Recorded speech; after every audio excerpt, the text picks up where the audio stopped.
read out 2 flips in turn number 1 as the cars all piled up together. Hey race fans, this is Chet Christner with your Comp Cam's top 5 moments on FloRacing from this past week. Using that RPM momentum, oh boy. Crossover move for the lead out of turn number 2. Your points leader going for his 9th main event victory of 2023, Corey Day. For our number 5, we'll head to California with the NARC 410 sprints at the dirt track at Kern County Raceway Park. Colmacito got out front for the first couple of laps, but there was no holding off the hard-charging Corey Day. Day dominated the rest of the way to pick up his 9th NARC victory of the year, tying Tyler Walker's modern-day single-season feature win record. Corey has an opportunity to break that record this Saturday in the 40th annual tribute to Gary Patterson at Stockton Dirt Track, and if you can't make it to the track, you can watch it all go down live on FloRacing. Matt Hirschman will be the champion and win $15,000 here at Stafford for the Napa Fall Final. It's the Napa Fall Final at Stafford Motor Speedway for our number 4, and after capturing Stafford's 50th Spring Sizzler last year, Matt Hirschman had another marquee win in his sights. That was Saturday's 50th Fall Final. Hirschman handily took the lead from Craig Lutz on lap number 55 and went on to take the victory as well as claim the overall Monaco Modified Tri-Track Series points title. 3 cars closing in, and now contact between Brown, and here comes Peck. Here comes Macri. Macri up against the wall. Colagiovanni contact. Macri around. Caution flag in the air.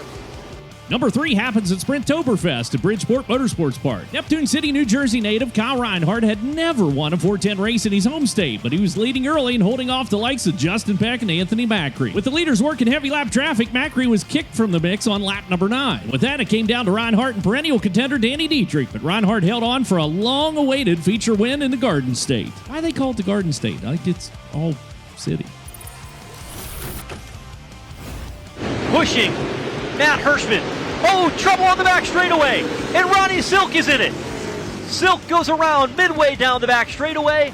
We'll head to Martinsville Speedway for our number 2, where the NASCAR Whelen Modified Tour set to crown a champ. Ron Silk rolled into the paperclip, needing just an 8th place finish or better to claim the Whelen Modified Tour championship over Justin Bonsignor, but it was way more adventurous than even he imagined. Lap 73 and Brian Narducci and Kyle Bonsignor get together, and suddenly it's a swarm of bees and a bag full of holes on the back chute. Silk manages to avoid contact, but spins with much of the field stacking up behind. Ron would continue on, narrowly avoiding another incident along the way to finish 6th behind Ryan Priest, which was good enough to claim his 2nd career tour title.